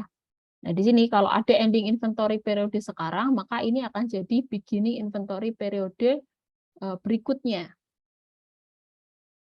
Ya, maka kalau beginning inventory-nya ini understate, di mana ini berasal dari ending inventory periode sebelumnya, ya, maka di sini akan menyebabkan COGS-nya understate, terlalu kecil. Kalau COGS-nya terlalu kecil, maka pengaruh net income-nya akan terlalu besar. Ini seperti gambaran yang tadi ya, waktu kita ngitung pembandingan Vivo ini tadi ya. Kalau COGS-nya kecil, ya maka net income-nya akan terlalu besar. Gitu ya. Ini kalau error ya. Dan sebaliknya.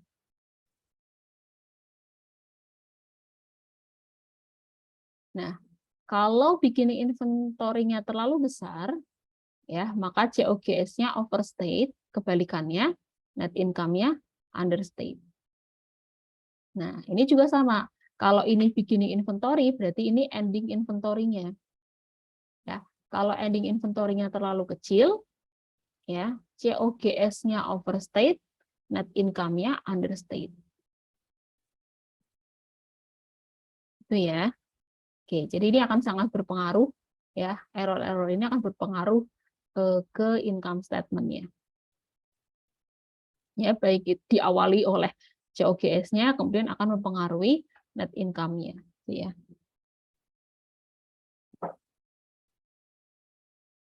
Oke. Nah, inventory error itu akan mempengaruhi perhitungan COGS dan net income di dua periode. Ya, kenapa dua periode? Karena tadi ya dalam penghitungan inventory error kan tadi kita meliputi ada beginning inventory sama ending inventory ya. Di mana beginning sama ending inventory ini akan mempengaruhi dua periode.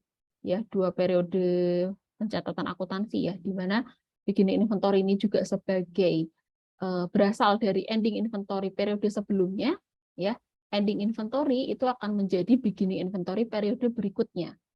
Gitu ya. Jadi di situ akan mempengaruhi dua periode. Ya. Gambarannya kurang lebih seperti ini. Ya, jadi nanti teman-teman perhitungannya ada ya di PDF ya, detail cara menghitungnya. Oke, jadi ini ya, misalkan di 2013 ya. 2013 itu ending inventory di 2013 ya, itu akan menjadi beginning inventory di 2014. Ya, sehingga ini akan mempengaruhi laporan keuangan di dua periode. Setiap adanya kesalahan pencatatan persediaan ya di salah satu periode akan mempengaruhi perhitungan COGS dan net income di periode yang lain. Itu ya. Oke. Kurang lebih gambarannya di sini dia understate, di sini dia overstate. Gitu ya.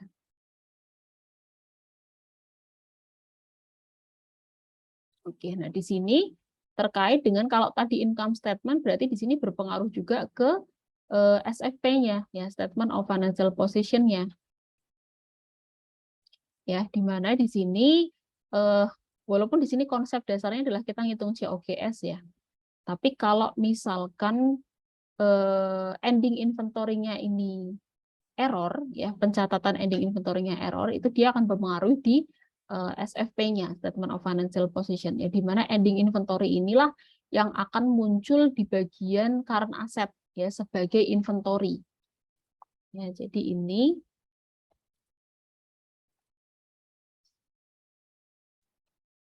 ini akan dicatat sebagai inventory di bagian aset, tepatnya di current asset. Gitu ya. Oke, jadi kalau ending inventory-nya terlalu besar, ya dihitung terlalu besar, ya maka kan pasti asetnya juga besar gitu ya. Total asetnya akan besar karena total aset itu adalah salah satunya komponennya adalah inventory. Ya, jadi kalau ending inventory-nya besar, maka inventory-nya besar juga, asetnya besar. Ya, asetnya terlalu besar. Ya, liabilities-nya gimana? Nggak ada pengaruhnya ya, karena ini bagian yang terpisah. Sedangkan equity-nya juga akan berpengaruh ke equity terlalu besar. Oke, begitu juga dengan sebaliknya ya. Kalau ending inventory-nya terlalu kecil, ya maka total asetnya adalah terlalu kecil, equity-nya juga understate. Itu ya. Oke.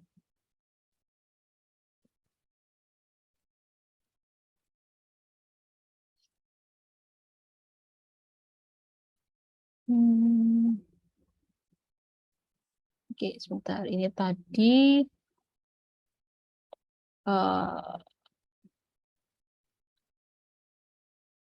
oh ini tadi ya pengaruhnya, ini soal aja. Oke, jadi ini masalah yang lower cost tadi ya. Jadi kalau misalkan perusahaan ini soal ya latihan. Kalau perusahaan punya 3 jenis item ya dengan data cost-nya seperti ini, kemudian NRV-nya seperti ini, maka berapa yang harus kita catat sebagai total inventory-nya? Ya, maka untuk item ini ya yang pertama, maka yang harus kita catat adalah yang 79 ya sebagai dicatat sebesar NRV-nya. Kemudian yang wood itu berarti adalah sebesar cost-nya, ya berarti dicatat sebesar nilai di mana periode di mana harganya itu turun gitu ya intinya. Terus yang ini item yang ketiga, maka kita catat sebesar NRV-nya ini tadi. Gitu. Oke, kita cek. Oke, maka total inventory kita tambahkan semua ya. 79 tambah 250 tambah 101 totalnya adalah 430.000. Total inventory-nya. Berikutnya adalah kalau misalkan ya perusahaan itu terlalu besar ya mencatat ending inventory-nya sebesar 22.000, maka gimana pengaruhnya ke ending inventory, COGS dan equity ya di 2013 dan 2014. Ya, ingat kalau tadi ending inventory-nya overstate 22.000, maka pengaruh ke ending inventory 2013 itu seperti apa? Ya, overstate juga 22.000, ke 2014 no effect, ya nggak ada pengaruhnya. Ya, kecuali kalau dia ini ya income statement ya. Terus kalau COGS karena ending inventory-nya overstate 22.000, maka pengaruhnya COGS gimana? COGS-nya understate 22.000 ya, kemudian 2014-nya overstate, kebalikannya. Ya, karena ini mempengaruhi dua periode untuk yang COGS. Sedangkan equity berarti kebalikannya ya. Kalau ending inventory-nya overstate, maka equity-nya overstate. 2014-nya no effect. Ya, kurang lebih gambarannya seperti ini. Oke. Ini soal aja. Kemudian ini terkait dengan penyajian ya.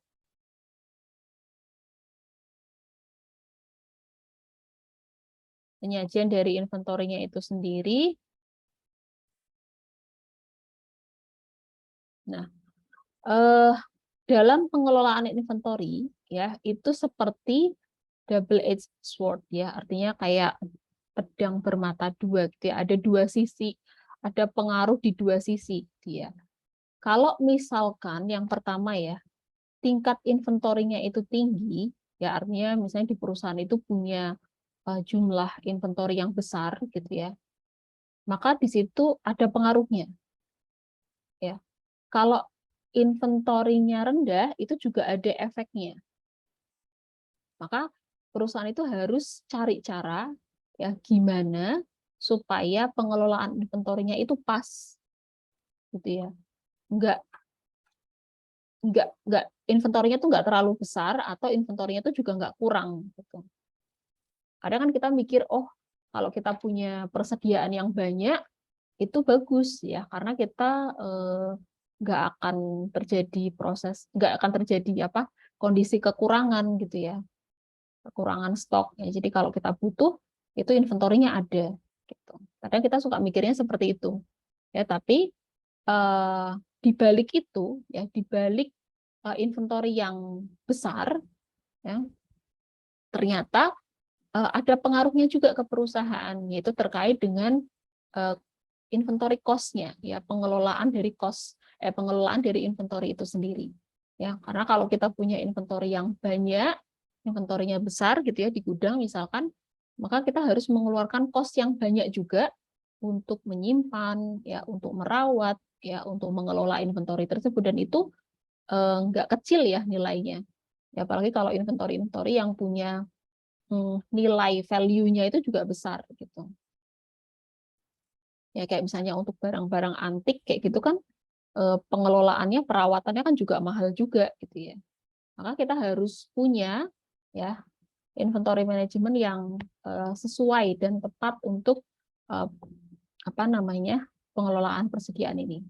Ya, kalau misalnya inventorinya itu tinggi, ya ini tadi ya mungkin akan terjadi cost yang besar juga ya, terkait dengan investasi, storage ya, gudangnya, asuransi kayak, karena harus ada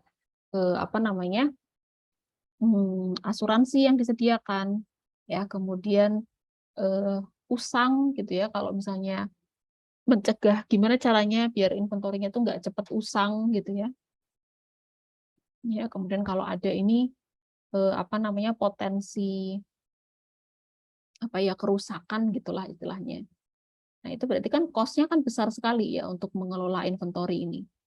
Nah, tapi kalau misalnya kita nggak mau stok inventory terlalu banyak, ya kita menetapkan inventory-nya itu terlalu rendah, maka efeknya ini tadi ya, ada kemungkinan kita stock out ya, kita kekurangan stok ya, sehingga bisa mempengaruhi proses penjualannya juga ya.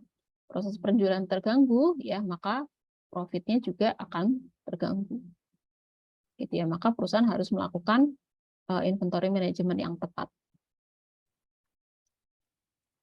Oke, nah di sini masih berkaitan dengan inventory presentation sama analisis ya. Dan di sini kita dikenalkan ada beberapa jenis rasio sederhana terkait dengan inventory. Yang pertama adalah inventory turnover sama days in inventory. Ya, inventory turnover ini adalah mengukur ya berapa kali ya dalam rata-rata inventorinya itu terjual selama periode tersebut. Ya, jadi kita menghitung ya, mengukur kira-kira berapa kali sih perputaran ya persediaannya itu terjual selama periode berjalan itu. Ya, berapa kali ya perputaran penjualannya itu. Caranya gimana? Nah, connection-nya unstable ya. COGS dibagi rata-rata inventory. Nah, rata-rata inventory ini dapatnya dari, berarti kalau yang namanya rata-rata kan pasti dibagi 2 gitu ya. Ini berarti adalah ending inventory ya ditambah beginning inventory ya dibagi 2. Yang ketemunya adalah average inventory. Ini ya. Ketemunya adalah average inventory. Oke. Nah, ini nanti akan ketemu number of time ya. Jadi hasilnya adalah ini, berapa kali? Ya, 1 kali, 2 kali, dan seterusnya. Oke. Yang berikutnya adalah kita bisa menghitung kalau sudah ketemu inventory turnover-nya, kita bisa menghitung days in inventory-nya. Ya, jumlah hari. Ya, jumlah hari inventory-nya itu terjual. Ya, caranya adalah jumlah hari dalam setahun dibagi dengan inventory turnover-nya yang ini tadi. Nah, maka di sini hasilnya adalah mana nih? Hasilnya adalah hari ya satuannya. 5 hari, 2 hari, dan seterusnya. Kalau di sini adalah number of time, berapa kali. Ini berapa kali, kalau ini adalah hari. Oke. Masih record ya. Oke. Nah, ini ada contoh ini ya, contoh soal terkait dengan rasio tadi. Ya, misalkan di annual report-nya itu melaporkan beginning inventory-nya adalah 3170, ending inventory-nya 2997, dan COGS-nya adalah 16523. Ya. Oke, maka kita bisa mencari inventory turnover-nya dulu ya. Tadi kan COGS dibagi average inventory. COGS-nya berapa? 16523. Kemudian average inventory-nya adalah berarti rata-rata persediaan awal ditambah persediaan akhir dibagi 2 ya. 3170 ditambah 2997 dibagi 2. Oke, ketemunya inventory turnover-nya adalah tadi dalam rata-rata ya. Kalau inventory turnover itu kan dalam rata-rata. Ini ya, on average, number of time on average. Berarti karena on average, maka kalau di sini hasilnya 5,4, maka dibulatkan jadi 5 ya.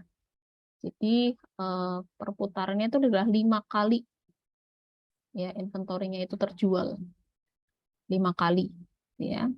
Nah, kemudian 5 kali ini dalam berapa hari gitu ya, rata-ratanya dalam berapa hari, maka kita bisa cari di days in inventory ini tadi. Ya, caranya 5,4 dibagi dengan 365 ya, rata-rata hari dalam setahun, maka rata-ratanya adalah 68 hari. Ya, maka 5 kali perputaran persediaan itu terjual dalam 68 hari ini tadi. Itu ya. Oke. Oke, ada yang mau ditanyakan dulu? Sebelum masuk ke pembahasan perpetual inventory system, sedikit lagi.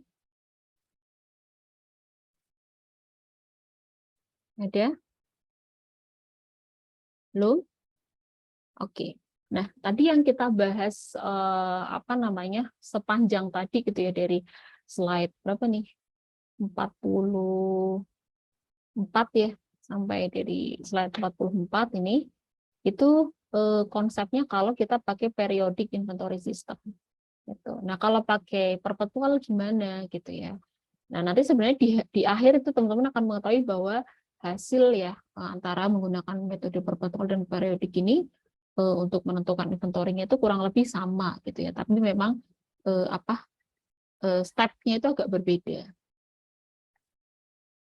Ya.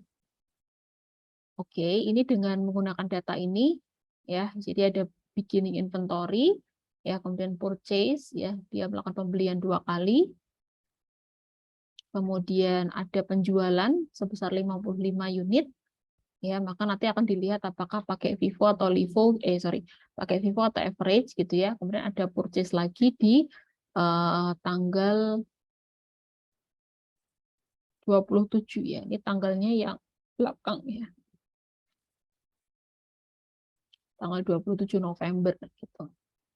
Oke, kita lihat.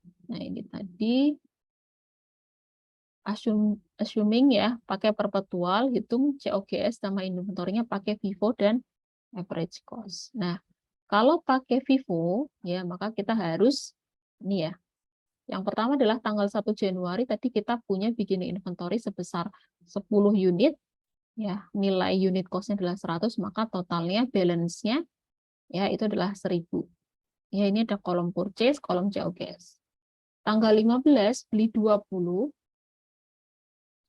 maka di sini kita tulis dulu ya, 10 unit dari yang awal, unit cost-nya 100, kemudian ditambah pembelian, berarti 20 unit dengan unit cost-nya 110, totalnya adalah 3.200. Ya. Kemudian di tanggal 24 beli lagi 30 unit dengan unit cost-nya adalah 120, maka balance-nya kita harus menjumlahkan dari yang sebelumnya juga.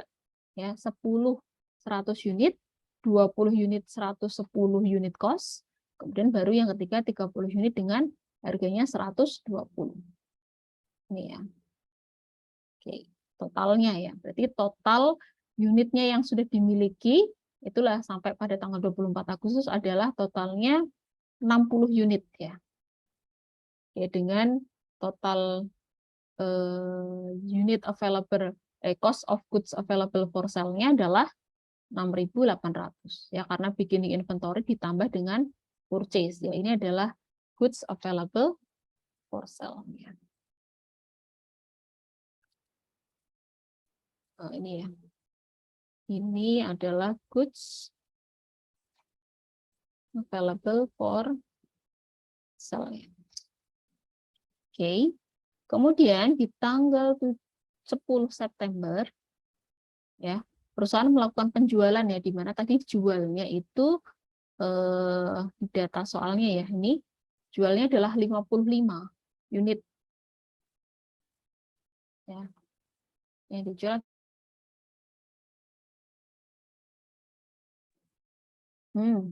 saya baru ngeh kalau keluar lagi ya. Tadi sampai mana ya?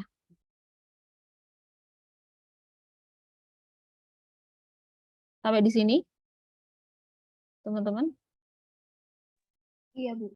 Atau sebelum ini?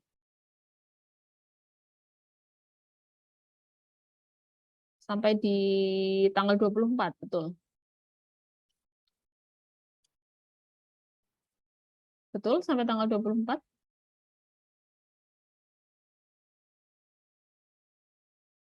Nashwa Az-Zahra hadir?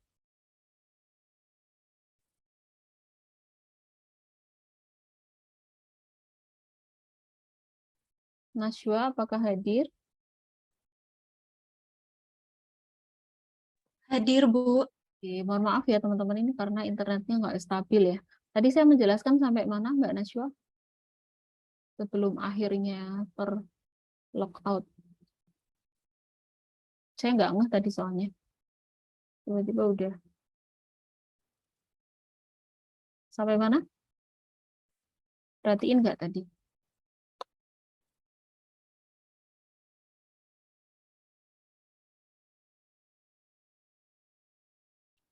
Sampai mana Nashwa?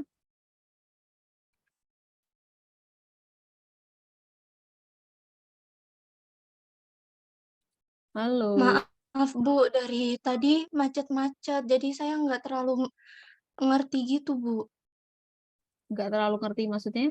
Saya cuma tanya, tadi saya menjelaskannya sampai mana gitu. Saya nggak tanya pertanyaan terkait dengan soal ini gitu. Tadi saya menjelaskan sampai mana? Sampai akhirnya sebelum tadi saya ini ya keluar dari Zoom tadi.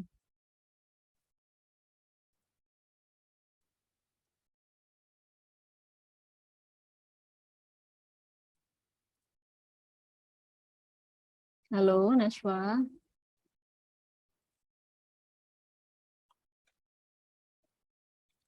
Saya hanya memastikan juga teman-teman apakah masih standby join di sini atau ditinggal kemana gitu. Saya kan juga nggak tahu.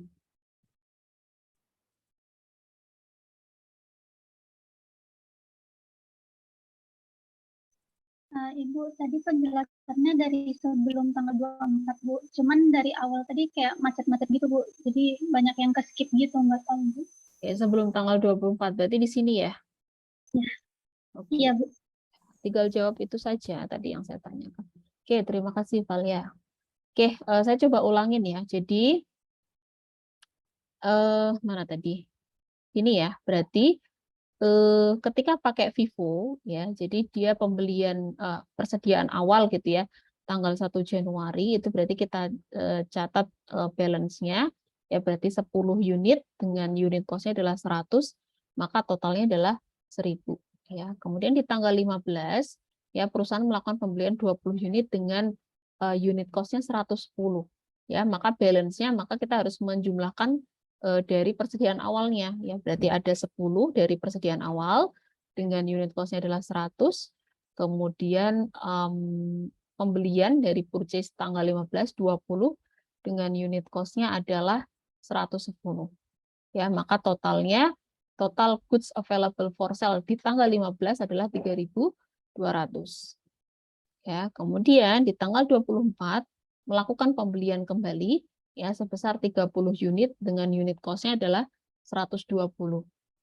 Oke, maka balance-nya kita harus menjumlahkan lagi dari awal ya 10 dari persediaan awal, 20 dari pembelian tanggal 15, 30 dari pembelian tanggal 24 ya, sehingga total goods available for sale-nya di tanggal 24 adalah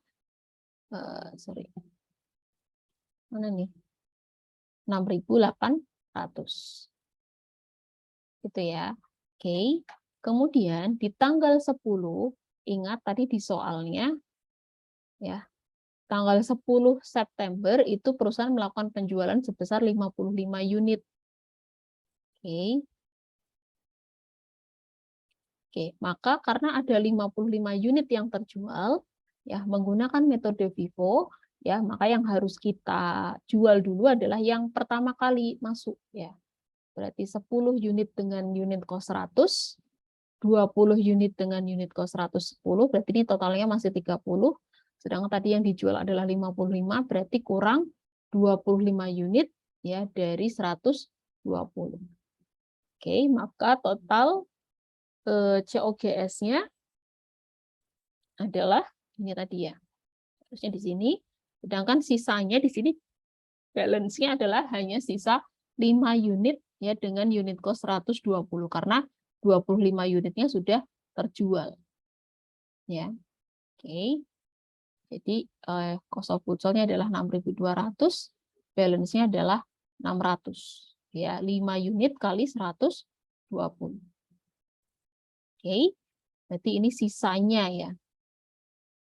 Kemudian tanggal 27 November ya perusahaan melakukan pembelian lagi sebesar 40 unit dengan unit cost-nya 130. Maka kita harus melakukan hal yang sama dengan di sini. 5 unit kita catat dulu dengan unit cost 120, kemudian kita tambahkan dengan 40 unit dengan unit cost-nya 130.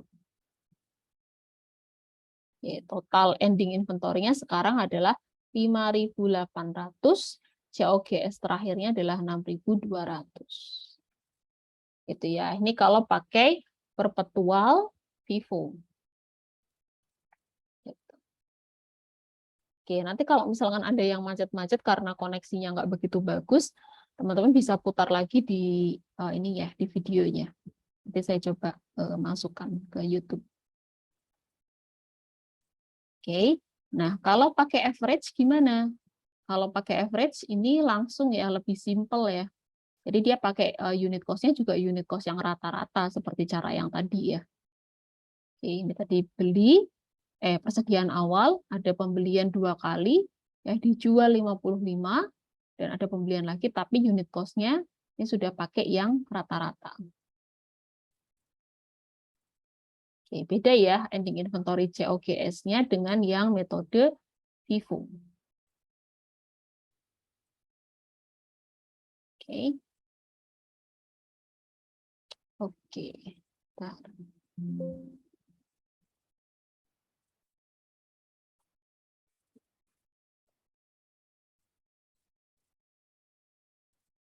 Oke, kurang lebih gambarannya seperti itu teman-teman terkait dengan apa namanya inventory ya. Ini tadi hanya tambahan saja, tapi saya sampaikan yang utama-utama saja. Kemudian ini ada sedikit informasi juga kalau teman-teman ingin tahu tentang LIFO ya yang apa namanya dulu zaman saya itu ini dikenalkan juga dan ada yang pakai gitu ya. Tapi sekarang sudah jarang perusahaan yang menggunakan ini gitu ya.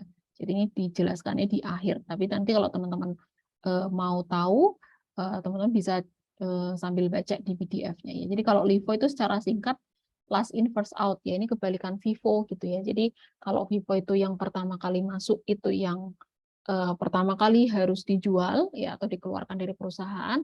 Sedangkan kalau LIFO itu kebalikannya, yang terakhir masuk itu yang pertama kali jual. Ya, last in, first out. Ya, nanti teman-teman bisa lihat cara penghitungan detailnya seperti apa. Oke. Oke, ada yang mau ditanyakan teman-teman terkait dengan inventory? Ini hanya tambahan saja terkait informasi GAAP. Oke, ada yang mau tanya terkait dengan materi inventory? Jadi paling gambarannya kalau nanti pas di modul ya praktikum itu terkait dengan inventory, teman-teman disuruh mengupdate inventory-nya gitu ya. Terkait apakah dia menggunakan FIFO atau average ya, pakai perpetual atau pakai periodik, nanti teman-teman disuruh ngitung tuh di situ. Jadi nanti teman-teman nyari sendiri nilai COGS sama apa namanya ending inventory-nya ya, atau balance-nya. Itu kalau biasanya kan kalau di soal-soal perusahaan dagang kan, oke ini saya stop recording dulu ya.